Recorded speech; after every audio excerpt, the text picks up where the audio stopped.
पंच परमेष्टि भगवान की जय हो। आचार्य श्री गुरुवर कुंद कुंद महाराज की जय हो। आचार्य श्री गुरुवर विद्यासागर महाराज की जय हो। परम उपकारी निर्यापक क्षमण मुनिपुंग श्री सुधासागर जी महाराज की जय। आचार्य संघ की जय। दैनिक प्रश्नों की श्रृंखला में अपन उन रास्तों से गुजर रहे हैं जिन रास्तों पर अपन पहले भी अनंत बार गुजर चुके, और दुनिया उन रास्तों से स्मृति इसलिए नहीं रहती कि दुनिया बेहोशी में गुजरती है। हर व्यक्ति अनादिकाल से व्यक्ति बेहोशी में जी रहा है, और अपन ने 2 दिन पहले समझा था कि जो अच्छा दुश्मन होता है वो सामने वाले का विनाश नहीं करता, उसकी बुद्धि को कुंठित कर देता है, उसकी बुद्धि को नष्ट कर देता है, उसकी सोचने की क्षमता खत्म कर देता है, दासता का रूप दे देता है। इन कर्मों ने अपने साथ ऐसा ही किया। कर्म इसलिए दुश्मन कहा जाता है कि कर्म जब भी अपना उदय में आता है हमारी आत्मा की चेतनता को नष्ट करता है, हमें मूर्छित करता है, हमें मदहोश कर देता है, और इतना मदहोश कर देता है हम वही करते हैं जो कर्म कराता है। कर्म से हम इतने सम्मोहित हो जाते हैं, कर्म हमारी चेतना को इतना नष्ट कर देता है, हमारी चेतना पर इतना कुठाराघात कर देता है कि हम कुछ सोचने लायक ही नहीं रहते, हम कुछ विचार नहीं कर पाते। कर्म आता है मिथ्यात्व के रूप में, हमें दिन को रात और रात को दिन बताता है, हम हाँ में हाँ कह देते हैं। तत्व के विपरीत बताता है, हे को उपादेय बताता है, हम हाँ में हाँ कह देते हैं। उपादेय को हे बता देता है, हम हाँ कह देते हैं। चोखे रास्ते को खोटा बता देता है, खोटे को चोखा बता देता है, हम वैसा ही चल पड़ते हैं। खोटे भगवान को चोखा बता दे, चोखे को खोटा बता दे, हम उसी को मान लेते हैं। हमारी सोचने की क्षमता खत्म हो जाती है, कर्मों ने कर दी। इसकी चर्चा अपन ने की थी और बाद में करेंगे। दूसरे वो लोग होते हैं जिन्होंने कुछ होश में आए, कुछ अपने अनुसार करना चाहा, कुछ अपने अनुसार जीना चाहा, कुछ अपने अनुसार देखना चाहा, सुनना चाहा, बोलना चाहा, खाना चाहा, पीना चाहा, उठना चाहा, बैठना चाहा, कुछ चाहा अपने अनुसार, अय्यासी में चले गए, अय्यासी में चले गए। कुछ हो तो जो मदहोशी में चले गए, उनका तो खत्म हो गया मामला। लेकिन कुछ जो होश में आए, जब हमें थोड़ा बहुत होश आया, हम अय्यासी में चले गए। और अय्यासी में जब व्यक्ति जाता है, समझ लेना दुश्मन अब बहुत जल्दी तुम्हारे ऊपर प्रहार करेगा। एक उदाहरण दिया था 2-3 दिन पहले कि एसपी ने एक ने कहा कि बोले महाराज एक बहुत बड़ा डाकू है, वो पकड़ में नहीं आ रहा है, और मुझे डाकू पकड़ने में मास्टरी है, सारे लोग जानते, इसलिए मुझे वहां ट्रांसफर किया गया, क्योंकि अपराधियों को पकड़ने में मैं मास्टर हूं, और मुझे साल भर हो गए वो पकड़ में नहीं आ रहा। मैंने क्यों? मास्टरी कहाँ गई तुम्हारी? बोले मेरी मास्टरी थी कि जो जो पापी होते उनमें एक दुर्गुण होता है, जो जो डाकू होते उनमें दुर्गुण होता है, वही दुर्गुण उनको पकड़वा देता था। लेकिन ये डाकू ऐसा है जिसमें कोई दुर्गुण नहीं है, कोई दुर्गुण नहीं, जुआ खेलता नहीं, शराब पीता नहीं, गुटखा खाता नहीं, बीड़ी सिगरेट पीता नहीं, कोई भी जो कारण होते हैं व्यक्ति को मदहोश करने के, एक भी नहीं है, एक भी दुर्गुण उसमें नहीं है, इसलिए वो पकड़ा नहीं जाता। बहुत पहले की घटना है, जब मैं राजस्थान के पहले के एसपी थे, उन्होंने कहा मगर कोई दुर्गुण नहीं उसमें। यानी एक डाकू भी अपने लक्ष्य को छोड़कर अन्य दुर्गुणों से बचा रहता है तो उसे भी कोई नहीं पकड़ पाता। और यदि अय्यासी आ गई, दुर्गुण आ गया, पकड़े जाते। जितने डाकू पकड़े जाते हैं कि या तो जुआ के स्थान पर, या शराब के स्थान पर, या फिर कोई अय्यासी करते हुए, कुछ गलत करते हुए वहां पकड़ते हैं, वहां उनका छापा पड़ता है, वहां पकड़ते। लेकिन उसमें तो है ही नहीं। मनुष्य की भी यही सबसे बड़ी कमजोरी है, जैसे तैसे कर्मों के बंधन से छूटता है, अय्यासी में चला जाता है। अय्यासी का लक्षण अपन ने बनाया था, दुनिया को हम अपने अनुकूल बनाना चाहते हैं। हवाएं हमारे अनुकूल हो, ऋतु हमारे अनुकूल हो, सारी दुनिया हमारे अनुकूल हो, भगवान हमारे अनुकूल हो। ये अय्यासी का लक्षण है। महानुभाव, आप तो मनुष्य हैं, जैन कुल में हैं, बहुत ऊंचाइयों को छू चुके हैं। किसी भी वस्तु, अच्छी वस्तु को देख करके, बुरी वस्तु को नहीं, किसी भी अच्छी वस्तु को देख, तुम्हें यदि ये भाव आ जाए, ये वस्तु मेरे काम कब आएगी, इस वस्तु से मैं सुख चाहता हूं, ये वस्तु मेरी मुट्ठी में होना चाहिए, ये वस्तु मेरी होना चाहिए, बस समझ लेना। बहुत बड़ा मंत्र दे रहा हूं, गुरु मंत्र ले लो, तुम्हारे मिटने के दिन शुरू हो गए।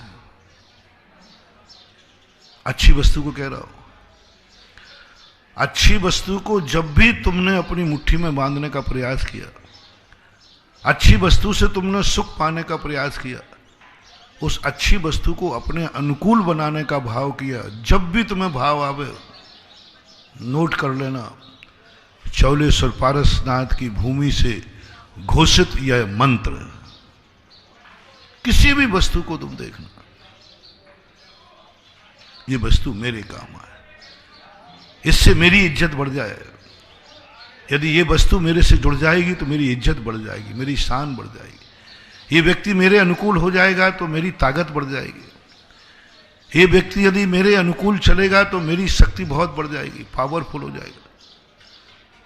यदि ये नेता मेरे पक्ष में हो गया तो हम कुछ भी कर सकते हैं।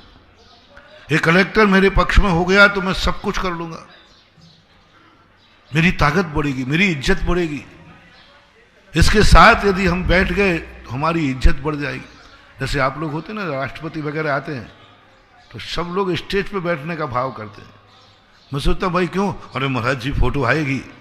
उन्हें कौन सी फोटो, राष्ट्रपति की बाजू में कुर्सी लगा के बैठा था और थोड़ी बात और कर ले तो और हाथ बुला ले तो हमने अपनी हमारी इज्जत बढ़ जाएगी यदि ये व्यक्ति मेरे पक्ष में हो जाए। इसके साथ में 2 मिनट वार्तालाप कर लूं, इसके साथ बोल लूं, ऐसा आता है। बस यहीं से हमारा अमंगल शुरू होता है, यहीं से हमारा विनाश शुरू होता है। XYZ, एक पेड़ को देखकर तुम्हें भाव आ जाए, कहाँ से पेड़ के फल मुझे मिल जाए, समझ लेना अब तुम्हारा अशुभ कर्म का बंध हो गया। कोई धन दौलत पड़ा है, कहाँ से धन दौलत मुझे मिल जाए। किसी व्यापार को देखा, कहाँ से मुझे मिल जाए। किसी स्त्री पुरुष को देखा, कहाँ से मुझे मिल जाए। किसी मकान जा, किसको किसी भी दुनिया में गुरु को देखा, काश गुरु मेरे अनुकूल हो जाए तो हमारे सारे काम हो जाए, गुरु प्रसन्न हो जाए तो मेरा सारे काम हो जाए, चौलेश्वर वाला बाबा मेरा प्रसन्न हो जाए, मेरी कृपा हो जाए तो सब माला माल हो जाए। बस यही तुम्हारे अशुभ का लक्षण है। बहुत बड़ी चीज दे रहा हूं महानुभाव। दुनिया में आज तक तुम्हारा अशुभ ही क्यों होता गया, अमंगल क्यों होता गया, सब कुछ पाने के बाद डाउनफॉल क्यों हुआ? सब भगवान अच्छा मिला, गुरु अच्छा मिला, मंत्र अच्छा मिला, माँ बाप अच्छे मिले, परिवार अच्छा मिला, सब कुछ अच्छा अच्छा मिला, लेकिन फिर भी हमारा डाउनफॉल हुआ।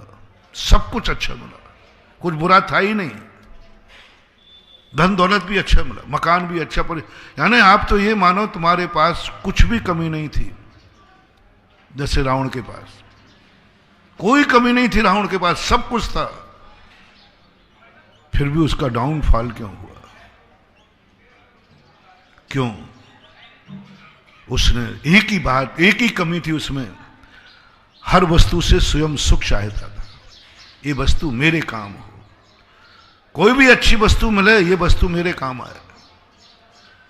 पापियों के सदा ये भाव होते, पापियों के सदा भाव होते, भगवान भी मेरे काम आए। मैं चोरी करने जाऊं, भगवान मेरी रक्षा करे। मैं कोई भी पाप करूं, गुरु महाराज मेरी रक्षा करे। हमेशा एक निश्चित होता है। और आप अपनी अपनी अंदर की नीयत को देख लेना, सबके अंदर ये राक्षस बैठा हुआ है। कोई अच्छी वस्तु मिली नहीं और हमने अपनी उसमें वासना को स्थापित कर दिया, ये मेरे इस काम आएगी, ये वस्तु यदि मुझे मिल जाए तो मैं इस उपयोग कर लूंगा। बस इसका नाम है अय्यासी। इस प्रसंग को अभी मैं गौण करता हूं, शुरुआत करके विस्तार कभी और बताऊंगा। इसका बहुत विस्तार है, बहुत लंबा चौड़ा है, संक्षेप में तुम्हें समझ नहीं पाओगे। संक्षेप में इतना ही समझ लो, जब जब ऐसा एक भी व्यक्ति यहां नहीं बैठा होगा जिसने कभी अच्छी वस्तु को देख करके अपना कोई स्वार्थ ना देखा हो, एक भी नहीं है। और महानुभाव, जब जब तुम्हें आया उसी समय आपकी जिंदगी का डाउनफॉल शुरू हो गया, अपशकुन हो गया, क्योंकि तुम अय्यासी में चले गए।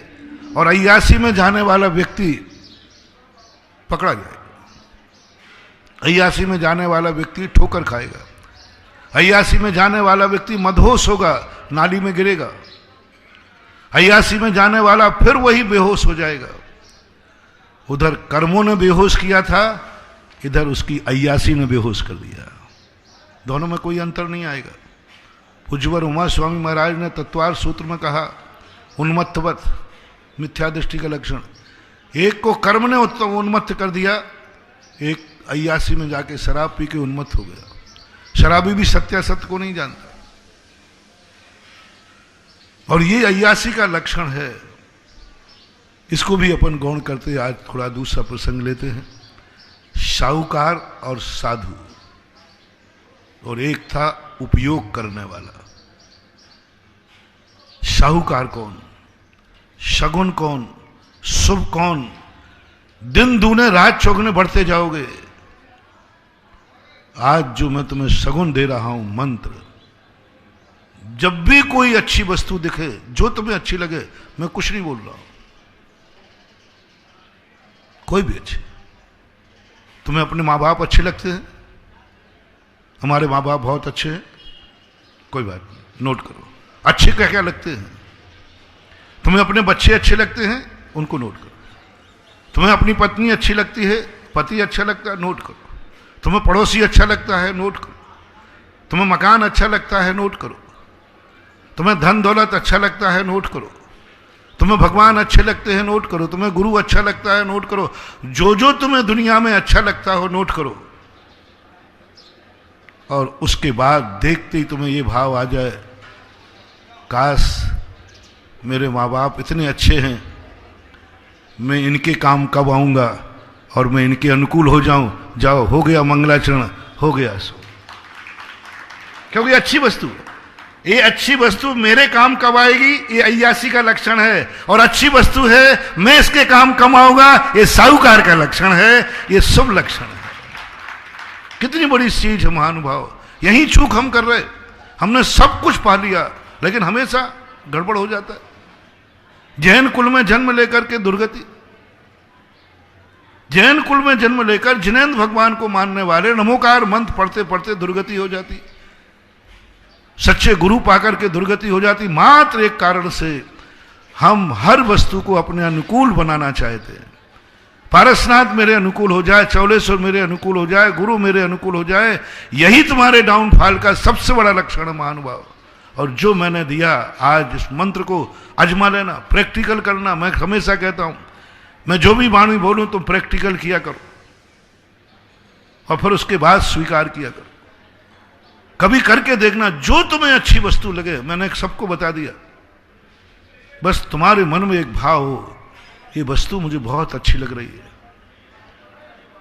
ये वस्तु मुझे बहुत अच्छी लग रही है, काश मेरा जीवन इससे काम आ जाए, इसके लिए मैं कुछ कर सकूं, इसके लिए मैं मर सकूं, इसके लिए मैं जी सकूं, इसके लिए मैं खा सकूं, मेरी आंखें इसको देखने में काम आए, मेरे कान इसकी बात सुनने में काम आए, मेरे हाथ इसकी सेवा में काम आए, इसके लिए मैं कुछ कर सकूं। ऐसा परिणाम जिसको आ जाए, समझ लेना तुम्हारा दिन दूना रात चौगुना वृद्धि का समय आ गया। मैंने शुरुआत की मां बाप से। मां बाप के जीवन में देखते ही ये भाव नहीं आए, मां बाप मेरे काम आ जाएं, मुझे वसीयत दे दे, मुझे नहीं, मैं मां बाप के काम। तुम्हें यदि अपने घर में मियाँ बीवी एक दूसरे को पसंद करते, सगुन बना रहा हूं दोनों को, मुझे सगुन के लिए कुछ नहीं है, हर कदम पर सगुन है। तुम पुरुषों से कहता हूं, तुम्हारी स्त्री तुम्हें पसंद है, बहुत अच्छी है, उसको ही मैं सगुन बना देता हूं, उसको ही मैं सगुन बना देता हूं। बस इतना सा सोचना है, ये स्त्री मेरे काम कब आएगी, इस स्त्री का जितना मैं उपयोग कर सकूं करूं, मेरी स्त्री बहुत अच्छी है। अमंगल, अशुभ, वो जिंदगी में तुम कभी सुख नहीं पा पाओगे, एक दिन स्त्री को खो दोगे और तुम विधुरता को प्राप्त हो जाओगे, अकेले बचोगे। बस मेरी स्त्री बहुत अच्छी है, मैं इसकी जिंदगी में काम आ जाऊं, इसको सुख दे सकूं, इसके कभी आंसू नहीं बहने दूंगा, मेरी जिंदगी का हर क्षण इसके सुख के लिए होगा। वो स्त्री आपके लिए सगुन हो गई, मंगल हो गया। आप भी अपने पति को मंगल बना सकते हैं। आपका पति बहुत अच्छा है, बस आपको इतना ही करना है, मेरी जिंदगी इसके काम आ सके। आपका मकान, आपका परिवार, आपका धन दौलत बहुत अच्छा है, ये धन दौलत से मैं सुख भोग सकूं, नहीं, मेरा मन कर रहा, मेरे पास धन है, इतना अच्छा धन है, हे प्रभु इस धन को मैं ऊंचाई दे सकूं। आज मेरी तिजोरी में 1 किलो सोना रखा है, मैं इसको इतनी ऊंचाई दे सकूं, पैरों के बिछिया नहीं, मैं इसको जिनेन्द्र देव का छत्र बना सकूं, इसका ऊंचाई दे सकूं।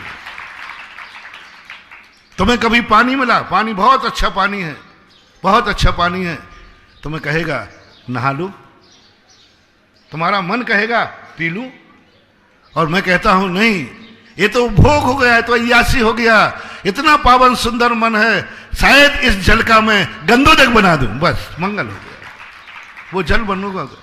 क्योंकि तुमने जल के अनुकूल बनना चाहा, जल को अनुकूल नहीं बनाया। मैं जल को पावन बनाऊंगा, पवित्र बनाऊंगा, मैं इसको गंधोदक बनाऊंगा।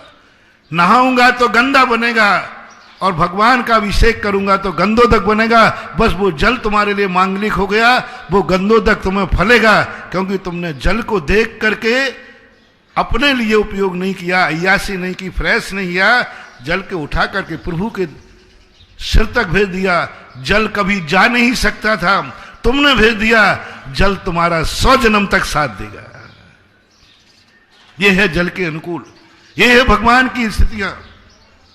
कभी भी हो तुम्हें भगवान अच्छा लगता है, तीर्थ क्षेत्र अच्छा लगता है, बोलो महानुभाव चौलेश्वर कैसा लगता है आप लोगों को? सारे भारत में एक तीर्थ क्षेत्र है तो सारे जगत के लोग कहते चौलेश्वर प्यारो लागे, बस। और किसी क्षेत्र को नहीं बोलते, प्यारा शब्द किसी को नहीं लगाते। हर क्षेत्र की महिमा मैंने सुनी, हर क्षेत्र की महिमा सुनी मैंने। खूब भजन गाते हैं, खूब भजन बनते हैं, मैं क्षेत्र ऐसा है, ये क्षेत्र ऐसा है। मात प्यारा यदि संसार का है तो वो है चौलेश्वर पारसनाथ प्यारा लगा। लेकिन मैं समझ नहीं पा रहा हूं, सारे जगत का प्यारा लाडला प्यारा क्षेत्र, सारे जगत का प्यारा क्षेत्र आज सबसे पीछे क्यों है? सबसे जगत का लाडला चेत पीछे क्यों है? क्यों आ रहा है अमंगल? क्यों आ रहे हैं विघ्न? क्यों आती है परेशानियां? जो मैंने खोजा है वो तुम्हें बताए देता हूं। हर व्यक्ति चौलेश्वर पारसनाथ को अपना बनाना चाहता है। पारसनाथ मेरे पे कृपा करे, मैंने माइंस ली है। हे पारसनाथ, माइंस में बढ़िया जो देखो वो पारसनाथ पे आता। मैंने माइंस लिए, मैंने खेत किया, मैंने व्यापार किया है, मैंने फलाना धंधा किया है। मैं महाराज, हे पारसनाथ बाबा, मैं अब गांव छोड़कर कोटा सेट हो रहा हूं, बढ़िया सेट हो जाऊं, वहां स्टॉक मिस्टॉक क्या बोलते हो, सब पारसनाथ का हमने यूज किया है। पारसनाथ का यूज किया है क्योंकि पारसनाथ में अतिशय शक्ति है। जहां हमने देखा कि चौलेश्वर जगत का प्यारा है, हमने चलो इससे काम लेता हूं। बहुत काम का है पारसनाथ, बहुत काम का है चौलेश्वर की, पारसनाथ की भूमि उपयोग करते हैं। एक ही बात बंधु, इसलिए ना तुम्हारा उद्धार हुआ और ना क्षेत्र का हुआ। अब एक मंत्र मैं तुम्हें दे रहा हूं, सारा भारत जो जिसके कानों में कभी ये भजन पड़ा हो, जो मेरी बात सुन रहे हो, उनके कान में कभी ये शब्द पड़ा हो, उनके मुंह से कभी ये शब्द सुना हो, चौलेश्वर प्यारो लागे। बस इतना ही कह रहा हूं, एक ही लाइन, चौलेश्वर प्यारो लागे बस। और कैसी भी परिस्थितियां हैं तो भी प्यारो लागे। यदि ये शब्द तुम्हारे कान में सुना है तो आज तुम्हें एक सौगंध करना है, आज एक भगवान को दिखाना है, हे पारसनाथ, मैंने तेरे से प्यार किया है, इसलिए नहीं कि तू मेरे काम आ जाए, मैंने इसलिए प्यार किया है कि मैं तेरे काम आ जाऊं, मैं तेरे काम आऊं। आज अभी तक मैं गुरु के बिना अंधा था, तू था मेरे पास, लेकिन मैं एक ही बात कहता था, भगवान तू मेरे साथ है, कौन क्या बिगाड़ लेगा। अभी तक भगवान तेरा मैं साथ लेता था, तेरे से काम लेता था, यही मेरी सबसे बड़ी भूल थी। अब मुझे गुरु मिल गया है। प्यार का लक्षण, किसी से भी प्यार, मैंने पहले बता दिया, किसी से भी तुम्हें प्यार है, उसका एक ही लक्षण है कि उसको अपने काम में ले रहे हो या तुम उसके काम आ रहे हो। बस इतना, उसके काम आ रहे हो, ये प्यार अमर होगा, शाश्वत होगा, अविनाशी होगा, शगुन होगा, दोनों का मंगल करेगा, दोनों का दिन दूना रात चौगुना विकास होगा। हे प्रभु, अब मुझे गुरु ने मंत्र दिया, गुरु ने शक्ति दी, साधना दी, दृष्टि दिया, पथ दिया, पाथेय दिया, और आज से संकल्प करना हमें, प्रभु हे चौलेश्वर प्यारे पारसनाथ, मैं तेरा दीवाना हूं। प्रमाण पत्र है, गुरु ने दिया है, आज के बाद मैं तेरे लिए जीऊंगा, तेरे लिए खाऊंगा, तेरे लिए देखूंगा, मेरी जिंदगी का तेरे लिए कमाऊंगा, सब कुछ तेरे लिए होगा, बस क्योंकि तू मुझे बहुत प्यारा है। प्यारा का अर्थ ये नहीं कि हम उसको मिटा दें, प्यारे का अर्थ है उसके लिए मिट जाएं। प्यारे का अर्थ नहीं, जो पापी होते हैं उन्हें कोई वस्तु अच्छी लगती वो मिटा देते हैं, समाप्त कर देते हैं, और जो सच्चे प्रेमी होते हैं वो उस वस्तु को मिटाते नहीं हैं, मिट जाते हैं। जब जब तुम्हें मिटने की बात आए, चौलेश्वर पारसनाथ तुम्हें प्यारा लगता है, बस एक संकल्प करना, हे पारसनाथ, सारे जगत के तीर्थों में हम सारे भारत की जनता का तू प्यारा है। हमारे पूर्वजों ने भजन गाया है, उस प्यार का इजहार मैं करता हूं, उस प्यार का आगाज मैं करता हूं कि आज के बाद मेरा नियम है कि प्रभु मैं तेरे काम आ सकूं। मेरी आंख में ज्योति है, तेरे काम आए, मेरे कानों में ताकत है, चौलेश्वर की प्रशंसा सुनूं, मेरे मुंह में ताकत है, चौलेश्वर बाबा तेरी जय जयकार करूं, मेरे हाथों में ताकत है, तेरी सेवा करूं, मेरे व्यापार में दम है, तेरे लिए कमाऊं। बस इतना सा आपको सोचना है, मैं तेरे काम आऊंगा, बस। ये साहूकारी का लक्षण है। साहूकार दुनिया से लेता नहीं है, दुनिया को देता है।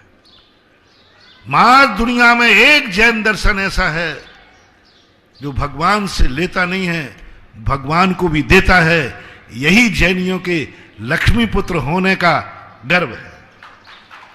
लोग जब ये कहते हैं जैनियों के पास तो पैसा होता है, जैन तो लक्ष्मी पुत्र होते हैं, मेरी छाती 56 इंच की हो जाती है। मैंने भगवान से पूछा, भगवान ये टाइटल क्यों?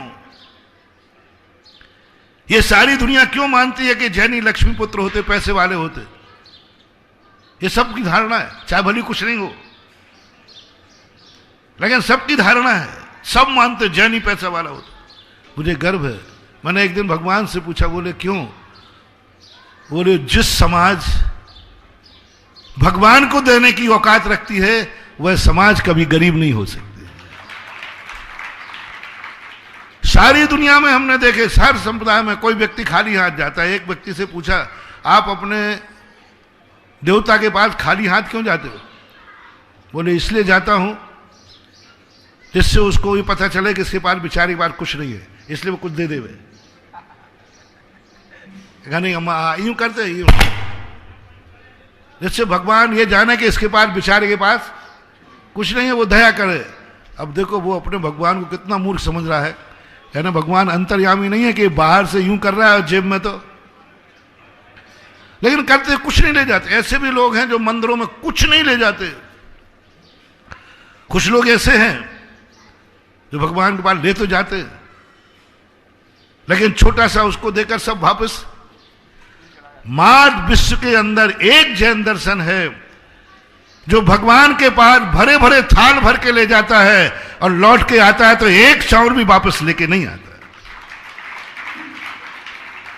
और ये दिखाना चाहता भगवान के दरबार में, महानुभाव कभी भी जो तुम्हारे पूज्य पुरुष हों इनके सामने कभी रोना नहीं, इनके सामने कभी गरीब मत बनना, इनके सामने कभी गिड़गड़ाना मत, इनके सामने कभी भी नहीं करना।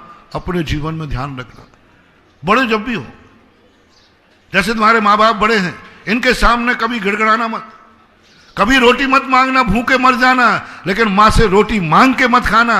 माँ देवे तो खाना। माँ के सामने यदि तुमने रोटी मांग ली, जिंदगी में एक बार तुम्हारी जिंदगी में कड़की जरूर आएगी जब तुम 2 पैसा किसी के सामने मांगने जाओगे, भिखारी बनोगे। माँ के सामने रोटी मांगी नहीं जाती। माँ तो वह है जो मांगने के पहले खिला देती है, उसको बोलते माँ सगुन है। इसी प्रकार से जब तुम्हारे आदर्श सामने आए, भगवान के सामने कभी मांगना मत। भगवान पूछे भी क्यों, कुछ चाहिए, कुछ स्थिति खराब दिख रही है? बोले भगवान खराब होती अभी तो मैं तेरे रुपया भी देने को रखता हूं। देखो भगवान ने मुट्ठी भर चावल तेरे लिए लाया हूं, मैं भी अपना पेट भरने लायक रखाया हूं और तेरे भी लाया हूं। जब तक तुम्हें भगवान को देने लायक है, जब तक जाओ तुम्हारा पेट कभी भूखा नहीं रहेगा। और जिस दिन तुमने भगवान से लेना शुरू किया उसी दिन तुम्हारी फकीरी का मैं कुछ नहीं कह सकता। इसलिए जैनियों का सबसे बड़ा रहस्य है कि भगवान मेरे पास तो अभी तेरे देने लायक है। मैं मकान नहीं, मैंने मंदिर बनाऊंगा।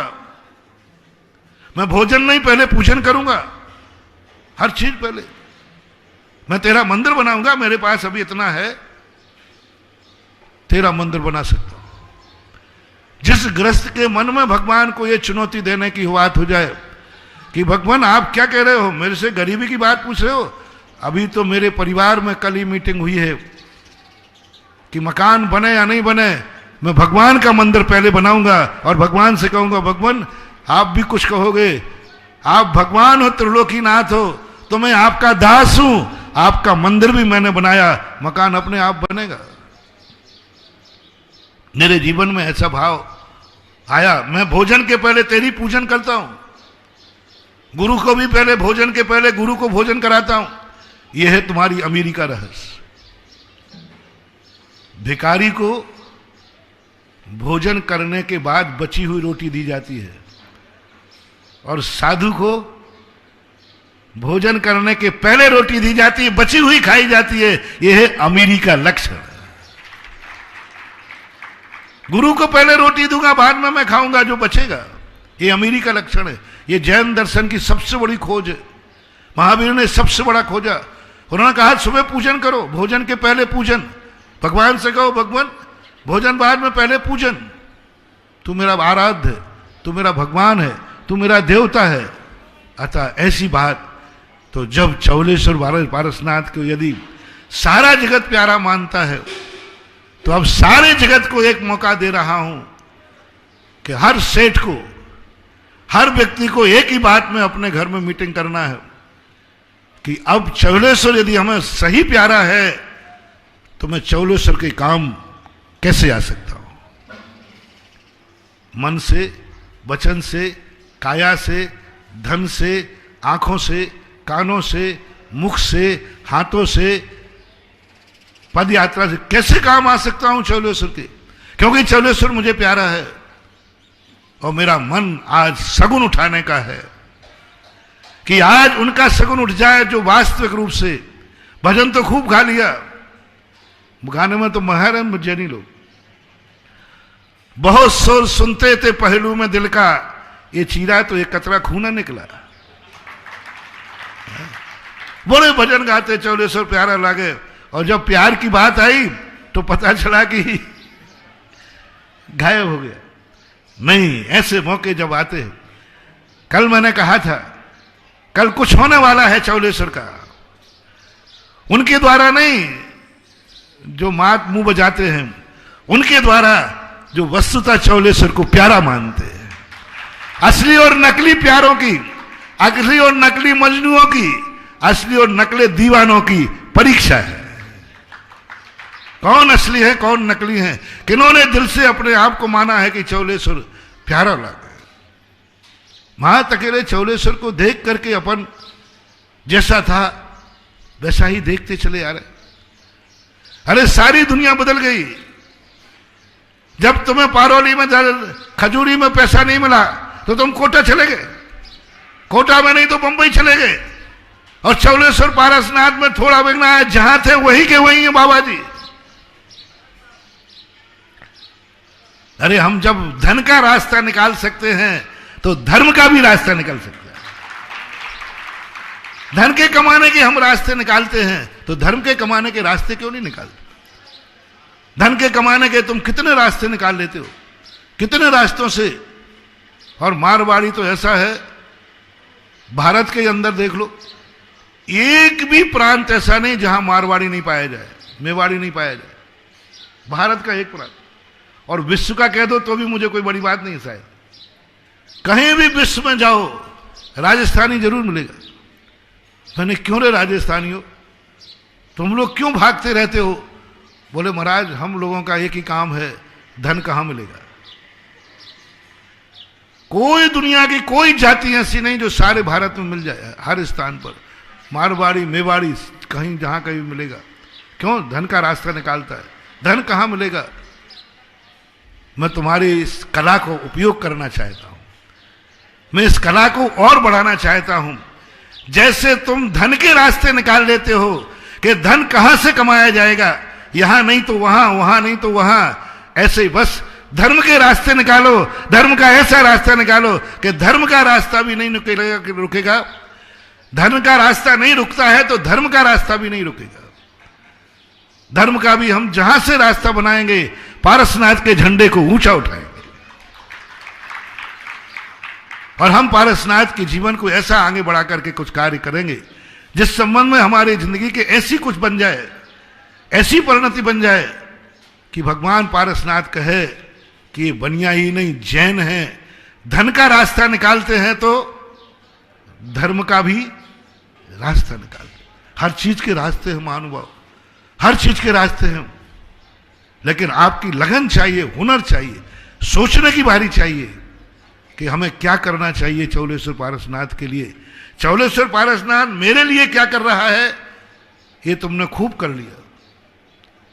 अब आज से क्या सोचना है, मैं चौलेश्वर के लिए क्या कर सकता। मैं नमोस्तु करता रहा, वो आशीर्वाद देते रहे। नमोस्तु के पहले मैं आशीर्वाद लेता नहीं, और नमोस्तु के बाद आशीर्वाद मिले बिना रहता नहीं। मैं बिना नमोस्तु के आशीर्वाद नहीं लेता हूं, नमोस्तु के बाद आशीर्वाद मिलता है। अब चौलेश्वर पारसनाथ वाले कमेटी वाले क्या चाहते हैं, क्या योजना है। आज छप्पड़ फाड़ के मैं भी खुश हूं, चौलेश्वर की माटी खुश है, चौलेश्वर बाबा खुश है। आज छप्पड़ फाड़ के है, मान लो तुम लोग क्या चाहते हो, क्योंकि करना तो तुम्हें पड़ेगा, मांगना तो तुम्हें पड़ेगा, संकल्प तो तुम्हें करना पड़ेगा। मैं तो मात आशीर्वाद दूंगा और बाबा कुछ करेगा नहीं, ये ध्यान रखना। सुनो, बाबा कुछ करेगा नहीं, वो तो हाथ पे हाथ रखे बैठा है। और मैं कहे मेरे पास दो चीजें हैं, मन और वचन। बाबा के पास तो एक भी नहीं है। बाबा के पास तो ना मन है, ना वचन है, ना कुछ है। वो तो हाथ पे हाथ बैठे हुए, निकम्मा अठगुणा किंचुड़। और मेरे पास दो शक्तियां हैं, एक मन है और एक वचन है। और एक पाए में, एक गाड़ी में चाक कितने होते हैं, बोलो जल्दी? 4, 4 व्हीकल। 4 गाड़ी में एक्सीडेंट कम होता है, गिरने की संभावना कम होती है। 2 व्हीकल खतरेप्रद है, पैर टेकना पड़ते हैं। 4 व्हीकल की 4 गाड़ी बनाना है। चौलेश्वर पारसनाथ को यदि 4 व्हीकल बनाना है, 2 चाक मेरे पास हैं, मन और वचन। 2 चाक तुम्हारे पास हैं, काया और धन। मेरे पास क्या है, फिर से रिपीट करो, मेरे पास क्या है? मन और, ये मैं चौलेश्वर को दान करता हूं। मेरे वचन में निकलेगी तो चौलेश्वर की बात, मेरे मन में सोचूंगा तो चौलेश्वर की बात। अब तुम्हारे पास 2 चीजें हैं, काया और धन। तुम्हारे मन में, तुम्हारे वचन में दम नहीं है। तुम्हारे मन में और वचन में दम, मन और वचन में तो मेरे दम है, तुम्हारी काया में और धन में दम है। और यदि ये चारों, साधु का मन और वचन और श्रावक का काया और धन मिल जाए, तो ये गाड़ी ऐसी दौड़ेगी कि जमीन में तो क्या, आकाश में उड़ेगी। जय हो। कुरबर सारी कमेटी यहाँ पर आपके चरणों में खड़ी है, और ये पूरी कमेटी की भावना है कि हम लोग बहुत समय से सोच रहे हैं कि चमलेश्वर का क्या हो, कैसे हो, ताकि विश्व के इतिहास में चमलेश्वरी विश्व के तीर्थ चित्र पर अंकित हो सके। हे गुरुदेव, हम सभी को ऐसा आशीर्वाद दें, हम लोग काया और धन से आपके चरणों में समर्पित हैं। मन और वचन का आपका आशीर्वाद मिल जाए तो हमारा इस क्षेत्र धन हो सकता है। सारे भारत वाले से श्रीफल चढ़ा, ठीक है, श्रीफल चढ़ा दो। लोगों की भावना, क्योंकि बहुत बार आगे, हालांकि ये लोग 1996 से लगे हैं। हे सुधा सागर दयालु, हमको जीवन दान दो, सर उठा कर चल सकूं, ऐसा मुझे अभियान दो।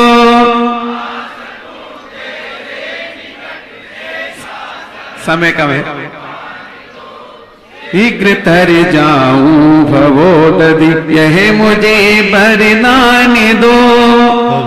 ओम सदाचार निर्यापक श्रवण मुनि पुंग श्री सुधा सागर जी महाराज के चरणों में परम पूज्य मुनि श्री महासागर जी संस्कार सागर जी मुनि राज्य त्रैम राज्य नमारिकम निर्वपामि दी। अब लो भाई देखो, आपकी भावना है, मांगते मांगते तुम्हारे लिए 20 साल निकल गए। सन 1996 से मांग रहे, पीछे खिसक जाए, बैठ जाए। 1998 में मांगा, और अभी 2-3 साल से तो इतने मांगते कि मैं भी अब कहाँ तक, कोई मांगने वाला बार बार दरवाजे पे आए और मैं दरवाजे से हटाते हटाते थक गया। और अब ये नीति आ गई है कि अब तो मन कर रहा है कि इनको कुछ ना कुछ देना ही है। कुछ ना कुछ नहीं गुरुदेव, सब कुछ चाहिए। और अब जब साधु बनिया जब प्रसन्न होता है तो 1 पैसे की चिल्लर बांटता है, और राजा जब प्रसन्न होता है तो खजाने खोल देता है, और महाराजा जब प्रसन्न होता है तो 3 लोग के सारे ताले टूट जाते हैं। जय हो। तो आज जो घोषणाएं कर रहे हैं सारे श्रेष्ठी सुन लो, या तो ताला खुला रखना, नहीं तो ताले टूटेंगे। जय हो। ताला खोल करके तैयार रहो, नहीं तो ताले टूटेंगे। ताला तोड़ता है चोर डाकू, और ताला खोलने वाला होता है साधु भक्त। अब तुम्हें किसके हवाले करना है? ताला तोड़ने वाला डाकू आएगा और ताला खोल करके लेके आओगे तो साधु का वरद हस्त मिलेगा। इसलिए जब आपके लिए इस प्रकार की स्थिति बन गई, इस प्रकार का आपका सबका मन है, तो छप्पड़ मार के लो पहला हमारा मन है यहां पर कि चौलेश्वर पारसनाथ में एक इतनी विशाल प्रतिमा बैठे, 21 से 25 फुट से बड़े पारसनाथ भगवान बैठे। जय हो। जय हो। और उसका मूल मंदिर 5 शिखरों वाला हो, जो मैंने रात में देखा। मूल शिखर हो बड़ी इतनी विशाल 108 फुट ऊंची कि सारी दुनिया के जगत से वो देखने में आए। और ऐसा विशाल मंदिर हो जिसमें 21 से 25 फुट पद्मासन मूर्ति बैठे और 5 मूर्तियां खड़गासन बैठे, जो बड़ी बड़ी विशाल हो। तीर्थंकरों की बात हम सोचते 4, ऐसे 5 शिखरों वाला मंदिर होना चाहिए। विशाल मंदिर हो, इतना मंदिर हो कि सारा जगत उसमें आ जाए तो भी वह पूरा समा जाए उसमें, ऐसा विशाल हो। जय हो, जय हो, जय हो। अभी व्यक्ति के बाद और बाबा के बाद एक व्यक्ति खड़ा हो जाए, दूसरा पीठ देख रहा है, और मोटा आ जाए तो वो तो अंदर जावे ही नहीं, वो तो क्योंकि चला जाए तो निकाले। तो इतना छोटा सा स्थान है, अब इतना बड़ा मंदिर हो कि सारा भारत आकर के उसमें बैठना चाहे तो वो आनंद ले सकता है। इंजीनियर भी साथ है, मित्तल भाई सामने आए, मैं सब तैयारी करके आया हूं, पूरी तैयारी करके। जय हो। और ऐसा मंदिर एक विशाल, पहला फर्स्ट एंड फर्स्ट हमारा भाव है कि भारत का कोई एक पारसनाथ का भक्त चाहिए जो पारसनाथ का ये बड़ा मंदिर एक ही परिवार बनावे। जय हो। जय हो, जय हो। चंदा चिट्ठा का काम नहीं, राजस्थान चंदा चिट्ठे से चलता था। जब मैं 1994 में यहाँ आया, नारेली की स्थापना हुई, तब मैंने वहां घोषणा की थी, नारेली के अंदर कोई भी मंदिर चंदा चिट्ठे से नहीं बनेगा, जितने मंदिर बनेंगे एक ही परिवार से बनेगा। लोग हंस रहे थे, ओ बाबा जी, यहाँ चंदा चिट्ठे से तो, यहाँ तो 14 भी होवे तो चंदा चिट्ठे से होवे, रोटियां भी खावे तो चंदा चिट्ठे से खावे, एक व्यक्ति खिलाने वाला नहीं मिलता। महावीर जयंती का पानड़ी करना पड़ती है, महावीर का एक भक्त नहीं मिलता कि महावीर जयंती पर मेरी तरफ से भोजन होगा, पानड़ी करते हो पानड़ी। तो लोगों ने यही यहां कहा था, तब मैंने कहा था नहीं, तुम्हारा देश कैसे ही हो, लेकिन मैं चेला विद्यासागर का था, हूं और रहूं। देश बदलने से बल्दियत नहीं बदल जाती है। और इस चेले की यहां नियत रही है कि मंदिर बनेगा, भगवान बनेगा तो उसका मालिक भी एक होगा। तो पहली मेरी भावना है कि ये विशाल मंदिर, यहाँ का मूल नायक मंदिर, इतना बड़ा विशाल मंदिर जो इस क्षेत्र का मूल नायक मंदिर, मूल मंदिर कहलाएगा। और इतनी बड़ी विशाल मूर्ति और 5 शिखरों वाला, आज तक कहीं मंदिर नहीं है ऐसे 30 क्षेत्रों में 5 शिखरों का, ऐसा विशाल मंदिर और इतनी बड़ी मूर्ति। यहां भगवान पारसनाथ फन लेके नहीं आए थे, फन तो छोड़ा है बिजोलिया में, यहां बिना फन के आए थे। जय हो। फन कहां था? बिजोलिया। बिजोलिया में वहीं थे। यहां तो बिना फन के अनंत भगवान आए थे। 21 से 25 फुट की मूर्ति, अभी भारत में कहीं इतनी बड़ी मूर्ति बिना फन की नहीं है। ऐसे भगवान को और पंचमुखी यानी 5 शिखरों वाला मंदिर एक परिवार बनाना चाहे, भारत का एक परिवार, 1 हफ्ते का समय दिया जाएगा, उसके बाद फुटकर कर दिया जाएगा। पहले एक परिवार भारत में पारसनाथ के बहुत गुण आए और चौलेश्वर पारसनाथ का मूल नायक मंदिर एक परिवार बनावे, ऐसा परिवार, उसकी क्या मुख्यता रहेगी वो ब्रह्मचारी के मुख से सुने, इंजीनियर ने जो बताया है। देखिए बंधुओं, विशाल पाषाण खंड का और एक अलौकिक दृश्य आप देखेंगे कि चारों दिशाओं में 4 जिनाले होंगे और एक जिनाले मूल होगा। ऐसी 5 प्रतिमाएं महाराज श्री ने कहा है कि मूल जिलाने में 21 से 25 फुट की पद्मासन प्रतिमा होगी।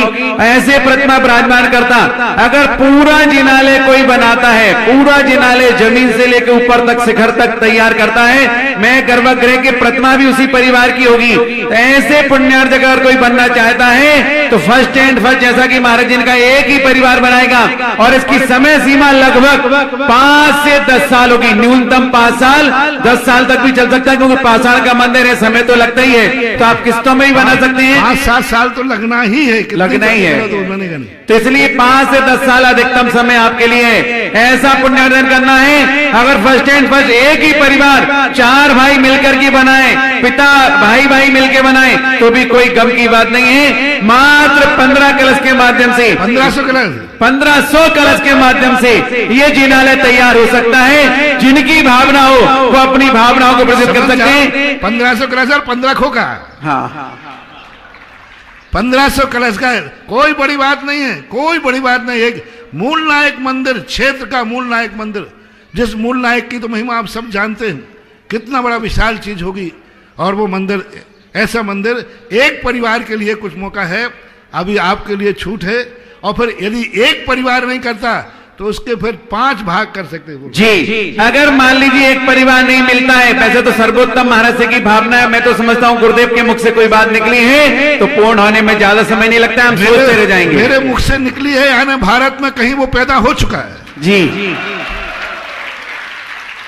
तो सर्वोत्तम 1500 कलश है। यदि नहीं होता, अगर 4-5 परिवार मिलकर के बनाना चाहते हैं, अलग अलग परिवार भी हो सकता है, अलग अलग कुटुंब भी हो सकता है, तो मूल मंदिर जो होगा उसकी राशि 1100 कलश 1100 कलश, उसकी 1100 कलश राशि होगी। और जो 4 जिनाले चारों दिशाओं होंगे उसकी राशि हमारे पास 1500 200 कलश। सब में भूल क्यों रहे हो आप? नहीं महाराज जी, हाँ 200 कलश है।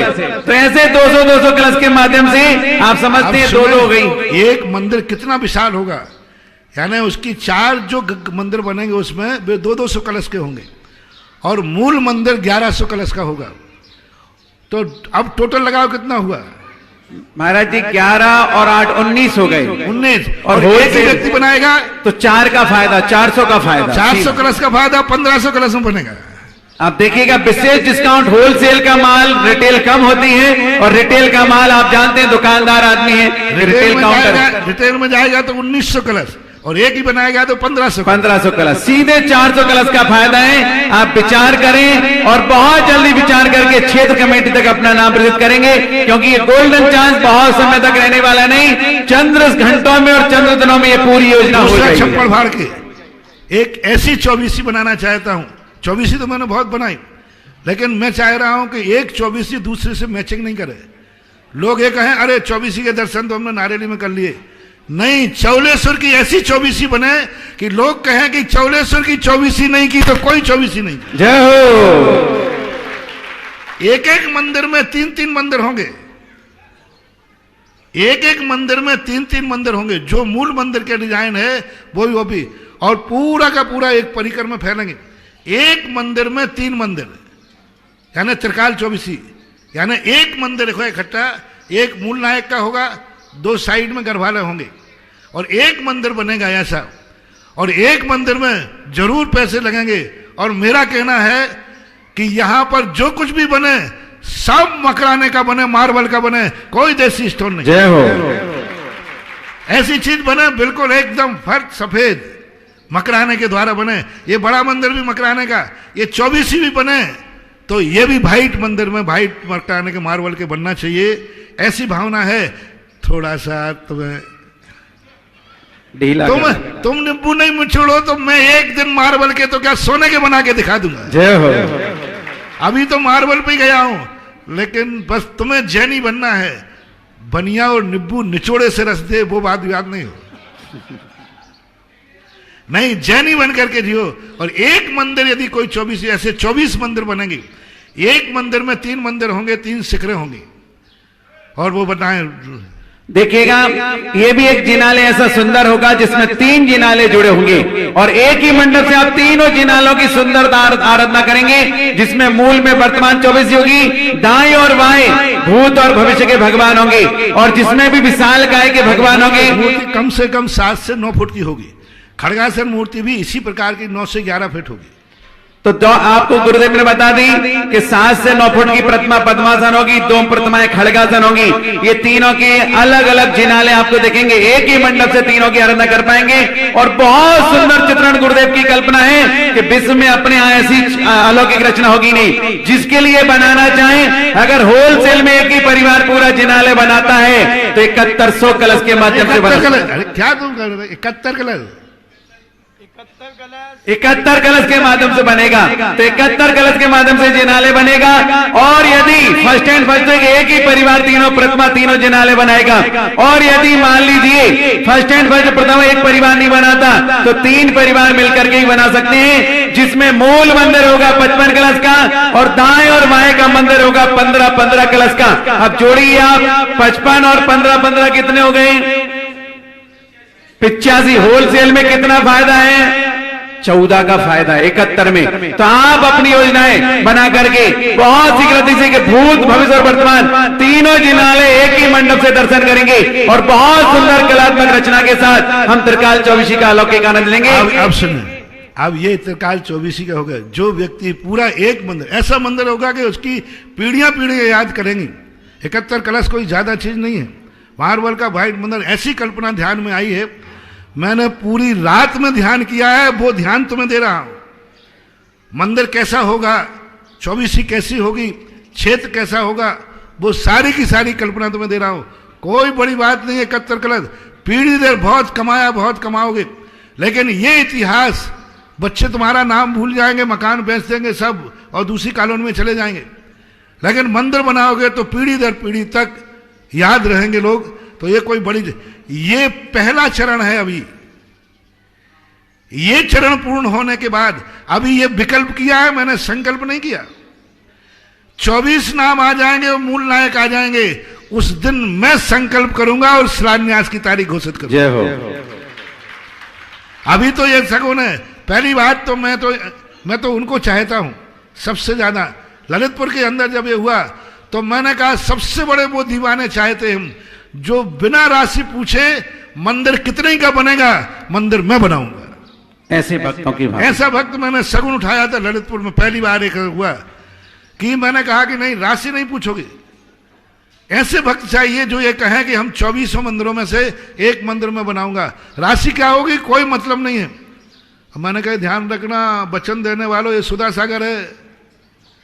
यदि तुमने पर्ची दे दी तो सीधा सोने के मंदिर बनवाएगा और 5-5 करोड़ का एक 24 मंदिर बन सकता है। इसलिए वचन देने वालों सावधान। क्या लोग दीवाने थे। उन्होंने कहा गुरुदेव आपके चरणों में समर्पित है, मंदिर मैं बनाऊंगा। 24 नाम चाहिए थे, 35 नाम आए बिना राशि के। और उसका चमत्कार यह हुआ, आज मैं वहां नहीं हूं फिर भी मंदिर बन रहे हैं। अतिशय होता है दान में। तो दान का तो वही है कि बस मुझे बनाना है। बस मेरा चौलेश्वर मंदिर का, चौलेश्वर बाबा का पहली बार दरवाजा खुला है। जिंदगी भर इस बाबा के चरणों में मैंने कमाया है, इस बार कुछ देने की बात आई है। तो ऐसा अंदर से आनंद आना चाहिए, आनंद की अनुभूति होना चाहिए। तो ये 24 नाम और मूल नायक का नाम आए तो फिर मैं शिलान्यास की बात सोचूंगा और फिर मैं क्षेत्र का संकल्प करूंगा।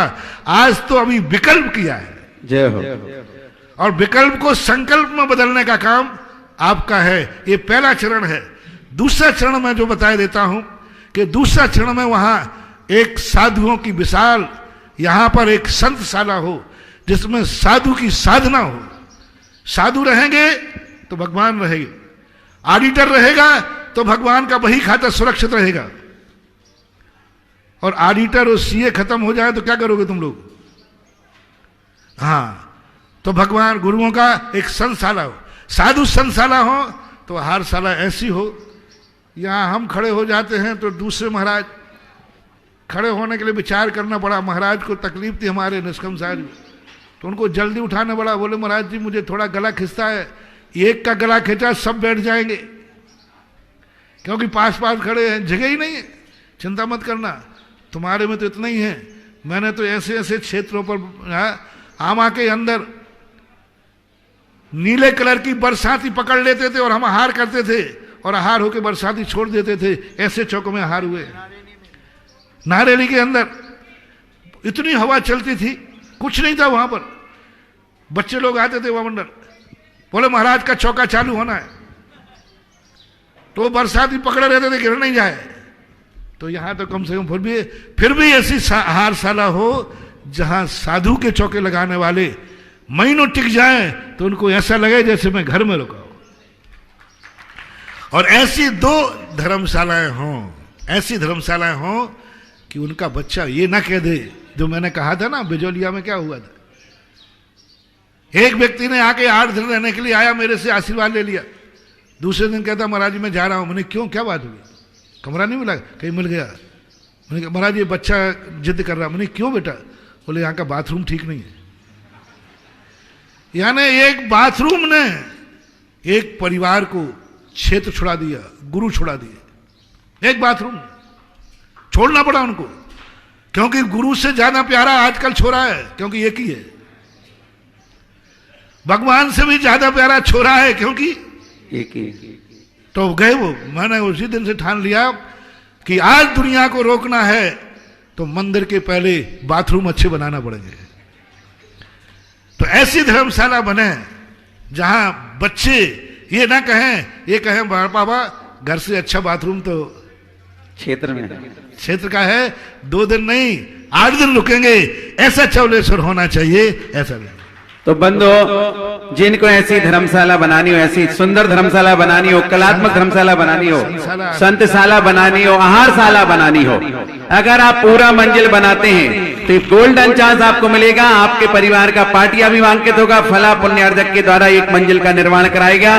ये मौका मिला है, आप एक एक मंजिल को बनाना चाहें तो आप 100 कलश के माध्यम से एक एक मंजिल को बना सकते हैं। ये गोल्डन चांस है, सर्वोत्तम है कि आप अपने परिवार के नाम से एक मंजिल बनाएं। और ये सर्वोत्तम काम है, चाहे आहारशाला हो, चाहे संतशाला हो, चाहे धर्मशाला हो, लग्जरी होने चाहिए। क्योंकि आहारशाला भी इतनी लग्जरी हो कि साधु को पंखा कभी लगता नहीं, बिना पंखे के हवा मिले और निर्विकल्प रूप से निरंतराय आहारचर्या जहां हो सके।